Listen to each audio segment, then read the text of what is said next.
Debbie. North Carolina, of course, no stranger to disastrous flooding.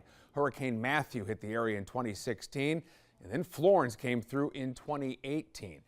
After Florence swamped eastern North Carolina, the state expanded its system of gauges that monitor water levels. That system, known as Feynman, can now predict flooding 48 hours in advance of a storm. You take a look at this map right here. It shows you Mecklenburg County.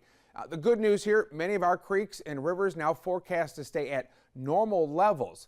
But you can see there are a few exceptions to that where we might see some minor, even some moderate flooding. You see the different colors there on those gauges. Take a look, in fact, from this video from Little Sugar Creek Greenway earlier today. You can see high levels of water rushing along the trail there.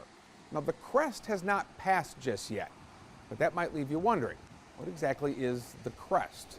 Good question. Well, cresting means the water level in a body of water has reached its highest point because of a weather event.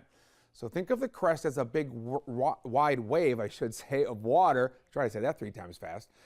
That wide range coming down the river, and when the high point of the wave reaches a certain point, it's called the crest. As the wave of the crest continues down the river, the water behind begins to recede. The water levels in our area will go down gradually, but flooding may continue in some areas for days as that crest works its way downstream. Coming up next here.